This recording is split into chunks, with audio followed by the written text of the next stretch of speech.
Welcome to the Planner Suite. I'm Amy, founder and CEO. I lead the vision, strategy, and client experience. And I'm Whitney, a lead planner on our team. I work directly with our couples and oversee logistics and execution.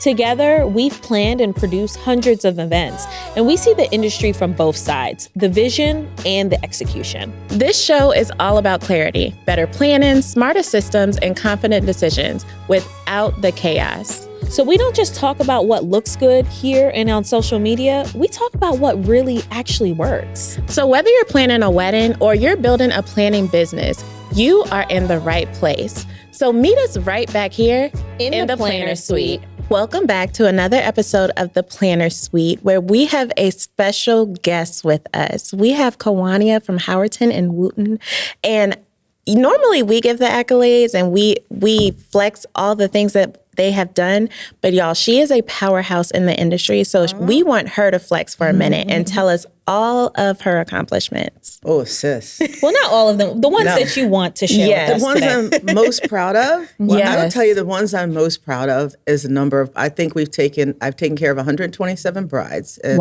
over time, I take that back, 127 couples. Yes. And I honestly can say that probably out of that, I'm still pretty close to about 80 of them. Ooh. And that to me is probably my biggest flex because our business isn't transactional. Right. Yeah. I was very intentional in how we built this company and how we take care of our couples. And that still shows. Actually, my very first wedding, I still get the Christmas cards. I get Christmas cards from a lot of them. Mm-hmm. And one of their sons just graduated, is a senior in high school. Oh, so now he'll go on and we'll see how that goes. And then you'll hopefully be the wedding planner for their wedding. Yeah. Yeah, but that's the best part about all of this is that you're able to grow with your clients and be in all of the different moments. Like the jobs that we do is not just the wedding. It never stops at the wedding. No. The wedding is the first part, right? And then you should have baby showers and graduation parties and birthdays. And we can be a part of all of those things. Yeah. Yes. Yeah, I've been to more funerals even when their parents pass away, they call me. So, no, I'm still pretty woven into their lives. Right. So I take a great deal of pride and love into that. So absolutely. The news articles and all of that, those are wonderful and they're great for the resume. But I feel like I help people launch their lives together. And that's, to me, is the biggest flex out there. Yes, connections. Yeah, connections. I love that. Yes. And with all of this, and I've seen all the weddings you've done and things like that, but today we want to talk about the importance of knowing your craft as a planner and in the wedding industry and what steps you can take. I think that this is so cliche on social media, like, oh, I'm a wedding planner, I'm an event planner. We see so many businesses and planners come and go, right? Yeah. So I want us to dive into this of like why we should look at continuing education, right? And mastering our craft and et cetera. How do you feel about those things? Well, to me, education is everything. And the biggest thing is recognizing where your weaknesses are and where your strengths are. You want to grow your strengths, but you need to make sure that your weaknesses are taken care of. And so often their pride gets in the way and they end up falling behind because they're so afraid to say, I don't know that. Right. And I will tell you, my first year in business, I realized I didn't know how to be a businesswoman. I was an excellent planner. I can design, but I was running my business into the ground, and the money that I had to start my business was gone by the end of the first year. And my backer, aka my husband, was like, "The kitty is empty, boo. You're gonna have to figure this out for yourself." So the first thing I did was ask people. I looked into SCORE and all those different things. Oh yes, yeah. So I could get a mentor on business management, on accounting, on marketing.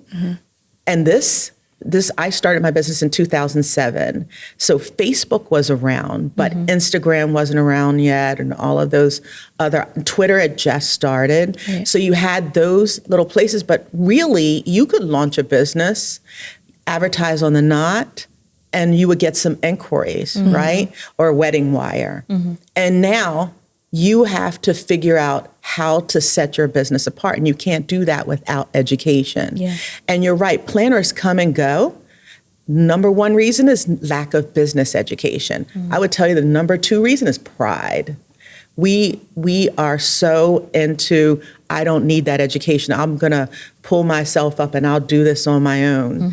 And they don't have that community there that's helping them to grow their business. And when I say grow, first you have to have that solid foundation, that back end. Yeah. You need to have all those systems in place, and you need to set yourself up so you can properly scale, because you can't do this forever by yourself. Yeah. I'm here to tell you, it's year 19 for me, and I cannot do this business by myself and actually still make a living out of it. Yeah, Absolutely. One thing that you brought up that I thought was interesting, you brought up community, like a village. I feel like in this field, there's a lot of competition. There is. It's so much competition. Everyone's like, oh, their IG is this. They don't want to reach out. They don't want to ask that individual, but it's actually holding. It's a hindrance. It's holding them back. That's that pride.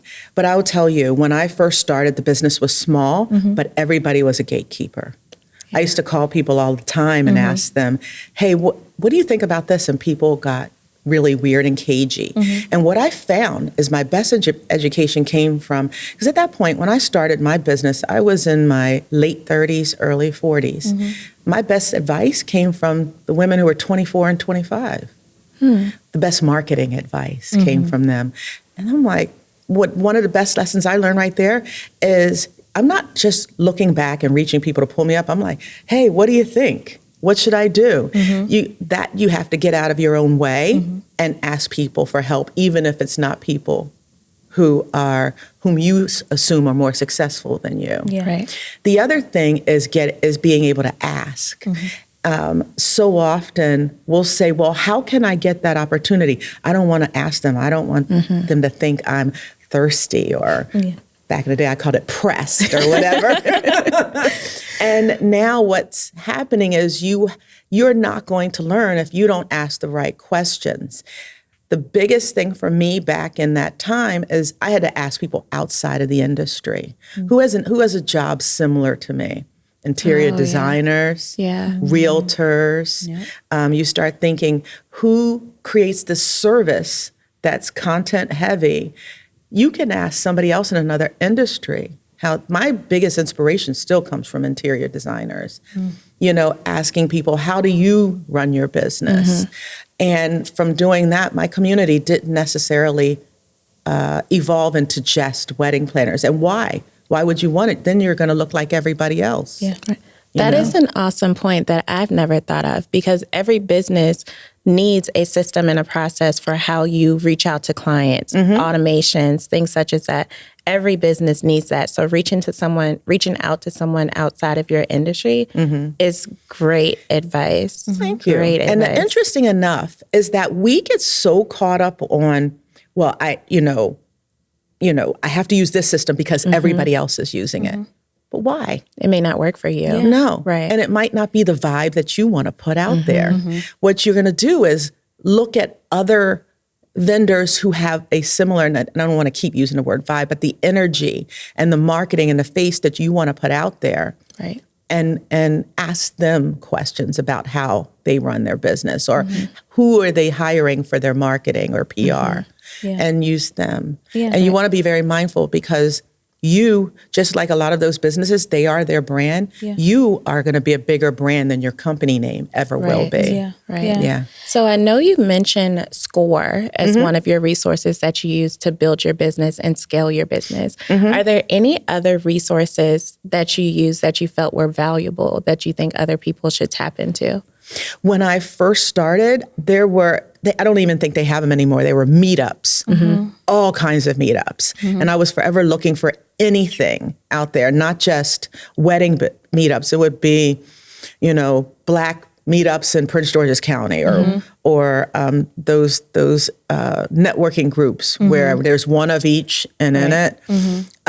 Anything or the chambers of commerce. I think we underestimate or convention and visitors bureaus because they're all marketing the city, but they also bringing business back to your community. And really a lot of your clientele is going to, especially in the beginning, is going to come from your community. Right. Yeah. Do you have any resources for, I guess, like planners today that they can utilize? So I think today there is a wealth of knowledge. You know, in 2020, everybody became a coach, you know. Don't get me started. Everybody became an educator in 2020, and you had to decipher amongst that. But some really smart people came out of that. Yes. That all of a sudden you're like, wait, I could learn something from that person. That's some good advice. And I would think the first thing is looking at where do people whom you want to model, where did they get their education? All of the different wedding conferences, but then you step out of that. What are the other business conferences out there? Because I think we sleep on some of these conferences because they don't have the word wedding in front of it. And we're not taking advantage, like what InvestFest comes up. And if you're trying to really grow your business and seek investors, why not look into a conference like that? Or the Black Tech Conference or South by Southwest. We don't have to keep it in the culture. You can step out, but you have South by Southwest. There's so many things where you can go and develop some education that you don't have to stay within the wedding industry. Yeah. So how do you think we can stay ahead in this industry that's constantly evolving? You know, one, you do have to seek out some conferences, not so much just for the education. The number one reason people will tell you they're going to a conference is for the education. The number one reason people are really going to a conference is for networking. And parties. We throw great parties. Wedding planners and event professionals, we throw great parties. We do. Our conferences are lit. Yes, they really are. And it's, and when I go to other conferences, I'm bored. Like, we would have done this differently. So much better. We would have had aerialists from the sky and open bars. Drinks delivered via drones. Yes. But you have to decide when you talk to people what they're getting out of them. I've been to Engage probably 5 times. Did I get the education I wanted? Sometimes. But did I get the inspiration I wanted? Absolutely. Did I meet people that still work to my advantage business-wise? Yes. So it wasn't, if I had to put it in that category, that was the networking and inspiration conference, you know? And when I go to Be Sage conference, that is 100% education. I mean, it's pretty too. It's not pretty like all the others, but what I really walk away with is knowledge, serious knowledge. The most important piece. Yeah, right. Especially when you're growing. Right. And the beauty of their knowledge, it's very business focused. But then you have other conferences out there. You have to decide, okay, I think I'm a little too advanced for that. I'm not going to check out that conference. But you know what? That one over there looks like a good one too. Yeah. That's good. You brought something up before that I want to bring us back to. You brought up everyone being a coach or a mentor. You've been in the game for a long time. I know I'm taking us off script. What do you think you need that qualifies you to be a coach or a mentor? It's not a Canva template. It's not AI because, you know, people are pulling stuff off AI. You need a successful business. Ooh. I mean, first things first. Like, I should not be teaching you all how to run a business if mine is barely making it. I don't want to learn from a snake oil salesman, you know? I want you to be able to walk the talk because I'll tell you, I teach at Prince George's Community College in the hospitality industry. A lot of my teaching is storytelling. Because my knowledge is based on my experience. And so when I'm talking to those students, they'll walk away and like something as simple as, especially an intro, I'll say to the students, I'm going to call this a podium because that's what the whole world calls it. If you take a CMP exam, they're going to call it a lectern. So just know the proper name and now basically the street name that everybody else. See, or when I'm telling them stories on how to handle a crisis, It's because I've been in enough of them that I can tell that story. And when I see people teaching, I'm like, she ain't been in this business long enough to be teaching it. And so really the first thing people should be doing is checking those credentials. Yeah. And not because you're the flashiest or your marketing and one of the easiest way to check credentials, ask some of the people who've already taken the course. Mm-hmm. Girl, what did you get out of that? Mm-hmm. How did you learn this? Because she said she teaches that. Is that what you got? Very pointed questions. The challenge is, again, we're afraid to ask. We got to get out there. We got to open our mouths. A closed mouth does not get fed. Right. And so you have to put yourself out there if you want to learn from a coach. There's a big difference between a coach and an educator. People who are, helping you learn, like I have an executive coach, but they're not teaching me to be a better businesswoman. They're giving me advice. They're helping me with my pain points, but that could be with a staff member who needs a little bit extra coaching, or how do I handle this client? They're not teaching me how to plan weddings or how to run a business. An educator should be teaching you how to do some of those things. And so quite often people will say, well, I've been in the business 5 years and now I'm coaching other people because my Instagram is gorgeous. Of course, then you should be teaching marketing. Right. Yes. Not business. Yes. Finding your niche and then using that to educate people. Well, see, the thing is, we compare pretty Instagram feeds to a rock solid business to success. Mm-hmm. I know plenty of successful planners in Washington, D.C. who probably got 300 followers on Instagram, because they're not focused on the marketing. Mm-hmm. Their business is coming someplace else, but they've been running that business 20 years. Right. So we get too caught up sometimes on the bells and whistles and and smoke and all of that, and not so much on the strength of your business. Yeah. So you mentioned something that a lot of times planners are not posting because they are there to plan. They're not there to run social media. They're not there to do marketing.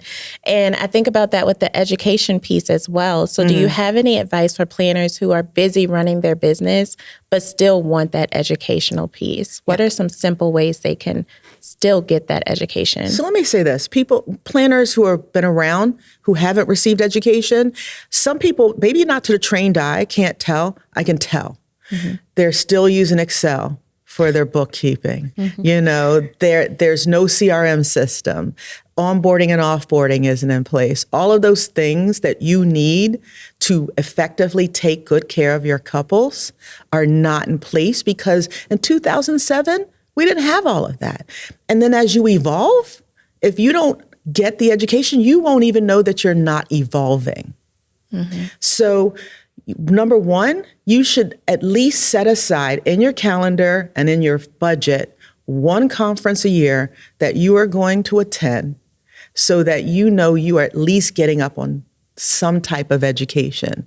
And I think that that could be anything from a regional conference, something in their area, because I realize not everybody has the funds, or something that's an aspirational conference. You want to go with people that I want to be like them eventually. Mm-hmm. I'm going to go to that conference because how am I going to start aligning myself if I don't start showing up at these conferences and learning, and just not just how they learn, but how they walk and talk also. And listen to them at the bar on how they talk about their clients and how they take care of them, because that is going to make a difference in your career. But you have to set that time aside. So you mentioned the importance of conferences and how setting aside that money, setting aside those funds is important to make sure you're doing that at least once a year. Are there any conferences that you think planners should keep on their radar this year? And how can they prepare themselves to attend those conferences and show up as their best self? Okay. All right. I will start with two conferences that I believe are great for building the business side of your business. The B-Sage Conference, which is run by Michelle Loretta, and Signature CEO. Funniest thing is I've never attended Signature CEO, but my team has. Okay. And I've never heard anything bad about the speakers and the quality of education that comes out of that conference. Those are solid conferences that are going to help you build the back end of your business. I think they're very business focused. If you want to go to a conference that is focused on inspiration, alignment, positioning, then consider investing in a conference like RSVP or Engage, one of those conferences, knowing you're going there mostly for the ideas and the inspiration and the experiences and all of that. If you want to go someplace where you want that, the networking, that like a family reunion, that's where the Coterie Retreat has worked in very well. The education's great because, I've created the education for the last few years. So I can't say anything bad about the education, but it's also felt like that's where you go when you want that family experience, that community. And so I think that's a great option also. Okay. Thank you for that. I have some in there I'm going to add to my list. I know. We'll also drop links in the description as well, so you all can easily access the conferences that she was referencing. So now we're going to lighten up the mood a little bit. We're going to do a little game. It's toss or trend. Okay. So you've been in the game for a little bit. So you've seen some things come in and out, and I want to know how you feel about them. So the first one, toss or trend, dinner style receptions. Love it. Trend that I hope stays a long time. Okay. Yeah. You don't feel any way about like moving the decor and not having as much on the table, things like that? It is the experience. Okay. And I think when one of my favorite things is to have people in my home for dinner. And it's because we're providing hospitality. We're taking good care of people. And that's what a dinner style wedding reception feels like, that people are going to be well taken care of. We had one last June where even the napkin presentation was an experience. And all I heard all night was, I want to hear more. What was the napkin? So we had quite a few wait staff for this dinner. So they came out, there were no napkins, and everybody came out and they just all at once presented the napkins and everybody. Love it. Oh, love that. So right off the bat, you in for a good dinner. You're in for a treat. Yes. Okay. An experience. Yes. You brought up something I just want to point out to people. It's about hospitality. And a lot of us planners, you have to remember that piece when you're planning a wedding. We do a lot of, I'm not going to do this, or that wasn't in my contract. But we are there for hospitality. Well, can I share something? Go ahead. All right. So did I ignite something yes, in you? Well, it's my motto. It drives my team crazy a little bit, but here's my rule. Would you do that for Beyonce? Because if Beyonce was your client, would you do it? Now, I'm not saying that we're going all crazy and everything, but if she was your wedding client and she asked you to do something, if the answer is yes, then you should do it for your client. Fair. Because they're your VIPs also. Now, I'm not saying that you got to get rid of your boundaries and all of that, but if they say, hey, Kawania, I had a mother ask me to do something and I was like, okay, did I become this woman's secretary? But then on the back of my head, but you know what? If Tina asked me to do that. I'll do it. So you have to remind yourself that we are in the hospitality industry. For sure. Yeah. Okay, next toss or trend. Weddings on 1-year anniversaries. I'm going to say toss. Okay. And I think you lose the specialness of it. I have a bride who follows me, and if she hears, because they've gotten married every year on their 1 year, and I love her for that. But for me, I feel like it's such a special moment. I don't want to do it. I don't want you to do it every year. Maybe 5, maybe 10, but not every year. They do a reception. They do a wedding with you? They get married again. They've gotten married again every single year since their wedding. Is it Jackie Christie? No, I'm kidding. No, she does that every year. Jackie Christie gets married every single year. Okay. Toss or trend, private vows. I love private vows. I'm an extrovert. I can talk to that brick wall over there.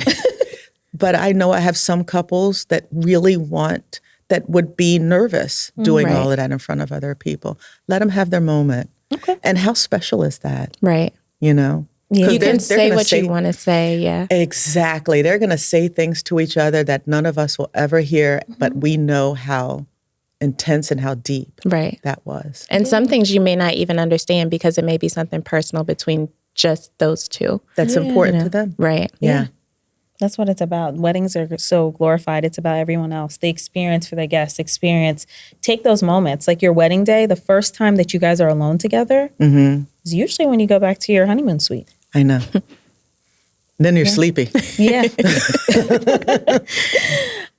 Toss or trend cake cutting moments. I think that I would put that somewhere in the middle. I could take it or leave it. I think that we have gotten so caught up on, and now we move over here and do this, and now we move over here and do that. And when a bride says, I don't want to cut the cake, well, then we're not cutting the cake. Yeah. We don't have to cut the cake. Can we just eat pie? Yes. Oh, I love a non-traditional I have a wedding treat. doing pies this season. All bunch of pies. Oh, I'm in. Give me a cannoli or some tiramisu. Or what about they're doing now when they're making the wedding cake in front of you, the Italian wedding cakes? And I love it. Yeah. Yeah. And they put a little alcohol on it and set it on fire. Set it on fire. No, that's a trend I can enjoy for this year. Next year, I'll be like, we're done with that. It'll be tossed. Yes. Yeah, there's some things that they can have. Like those magazine booths. Don't give me one more of those. I'm sick of them. Well, see, but that's the thing about our world now. See, it used to be a trend would come, it would last a year, it would last 2. And now because of things like TikTok and Instagram and all of that, trends just hit really hard. And so halfway through a wedding season, we're like, I mean, I think, I don't even know if you guys are going to mention it, but the projectors on the screen, I absolutely love those where you see the video. I do too. Yeah. But we're seeing it so fast right now. I would give it 6 months. We'll never see it again. Yeah. So I'm going to take a pause for this. Tell us what trends you would wish would come back. And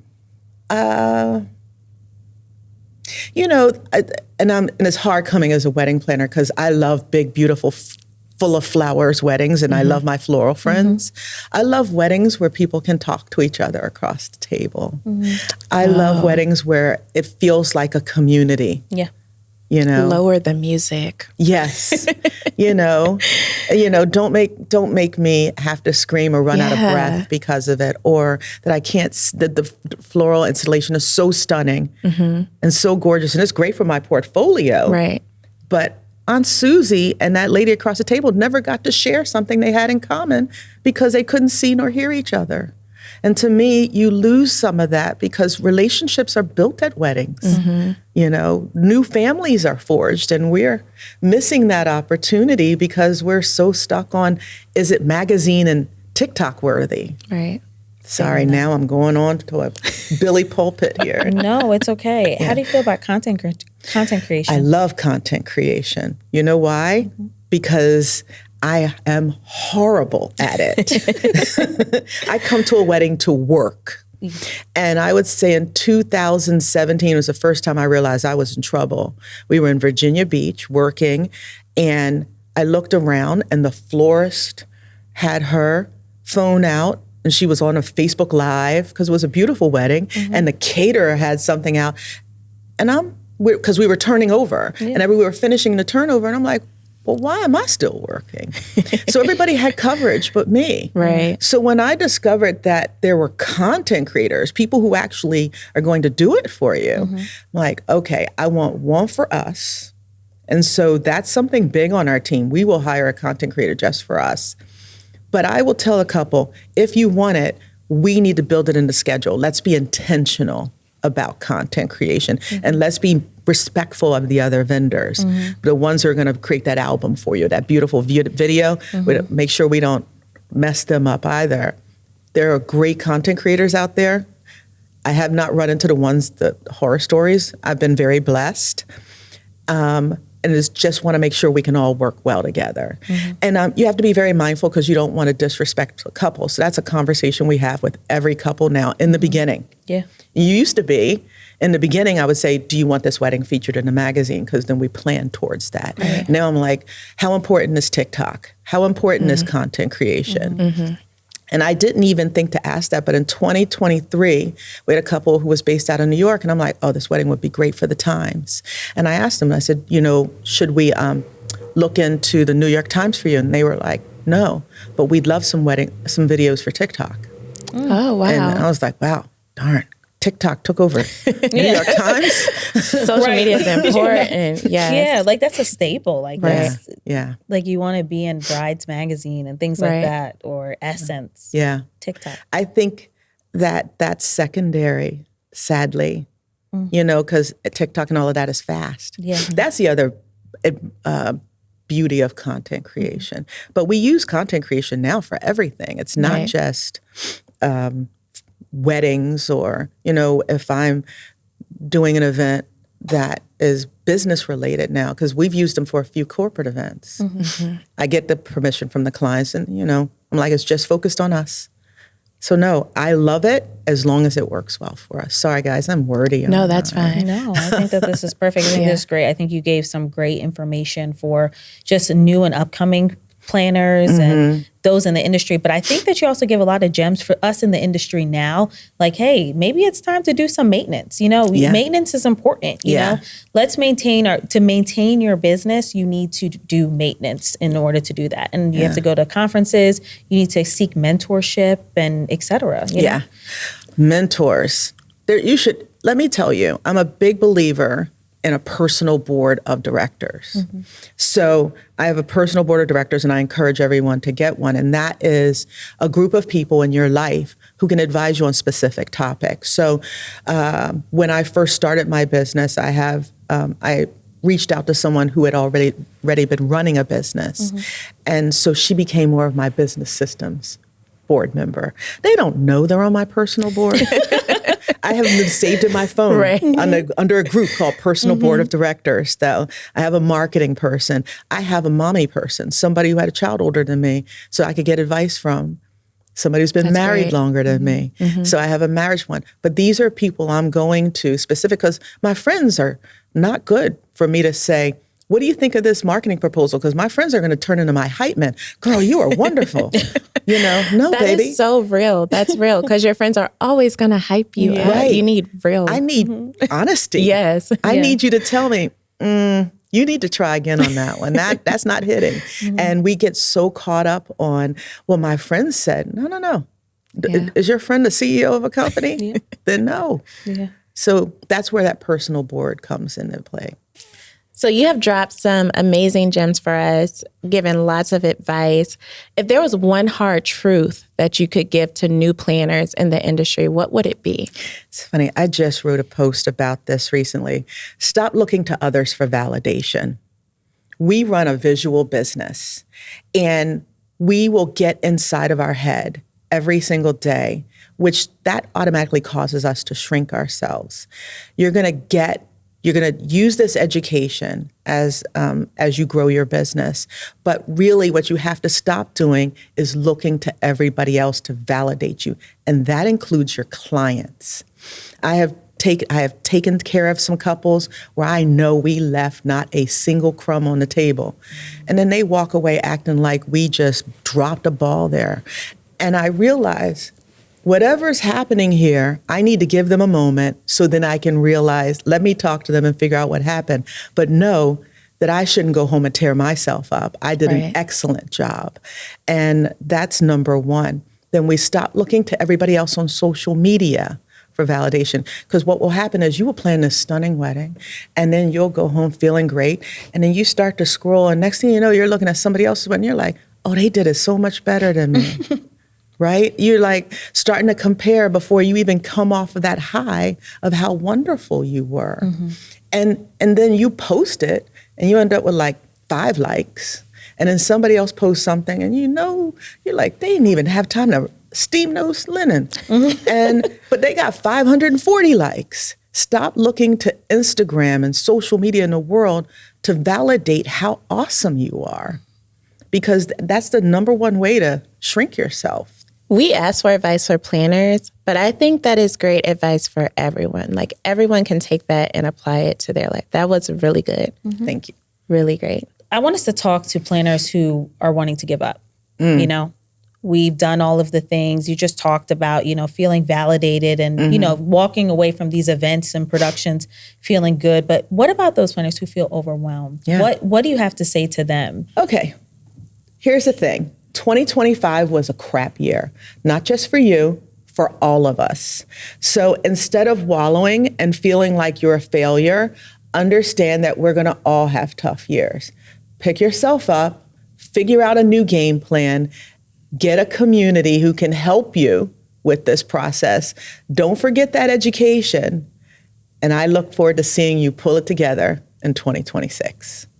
So we've talked through the process of, maintaining while we're here, starting your business, making sure you're starting it off right, maintaining it. But what about transitioning out, right? Right. What about when it's like, you know what, I've ran my course, this industry, like how do we transition out? What advice could you give us for that?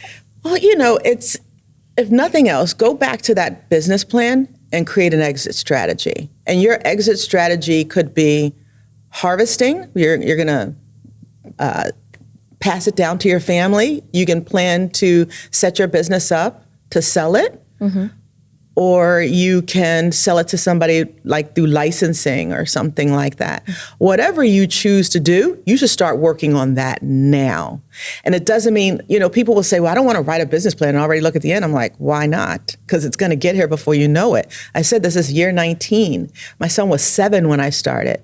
Now, as I was going through this process, all I kept thinking was, all right, what am I going to do when he's finished? Now what do I do? You should also, as you're growing this business, there should be financial aspects in place, savings, your financial plan, making sure that those, we talk business systems, we're also talking those financial businesses. And I'm not just talking like a software like Quicken or anything like that. I'm talking a true plan. So that's where all those, remember those that personal board of directors, it should also include an attorney and an accountant in there, somebody who's helping advise you through all of those things. The one thing I've been talking to my lead planners about is where do they see themselves in my business 5 and 10 years from now? Because as I'm coming up with a financial game plan, I want them to have a financial game plan so they could be ready to buy when I'm ready to sell. I know that's right. And it's so easy for people to say, well, I don't have that kind of money. There are opportunities out there, loans and all kinds of things you can take out and be ready. I want you to get your stuff together. So when we have this, I've seen other planners do it and they do it well. If they're prepared to do it, that you're ready to take it on. But that's also making sure your stuff is tight. So when it's time to pass it on, you're ready to go. And I want to just bring up that question and that point because we see so many businesses come in and out, in and out. This is such a quick fad. Like, I host people at my house. I blew up some balloons. I did my son's birthday. I'm a wedding planner. I'm an event planner. But there's some of us that are in here for the long run, right? Right. And we want to see our business continue even after we're done. Absolutely. I would hate to think that I put in 19 years and it dies with me. Yeah. Right. That would just kill me. Well, no, if I'm dead, it doesn't matter, right? A second time. Right. I think the key is planning in advance. You have to make sure that you have whatever you need in place so that when you're ready to go, you're not saying, it's going to have to be another 7 years because I got to save and pay down or whatever I need to do. That should be something you have in place before you make it to the end. Well, you have dropped some amazing gems for us, for the viewers. I'm leaving this episode feeling so encouraged, so ready. The Kawania effect. Yeah, This is the first Kawania effect. It is. I absolutely love it. It has been such a pleasure. And as Amy said before, you will be back because I know you have more knowledge to give us. Well, I love your podcast. So it was a pleasure to be here. Thank you so much. Thank you. And tell our viewers where they can find you on social media. You can find my event management company, which is Howerton+Wooten Events, on all the social media platforms, Howerton+Wooten.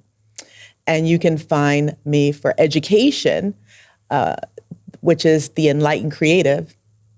And that is also The Enlightened Creative. And as always, you know exactly where to find us, right here in the Planner Suite.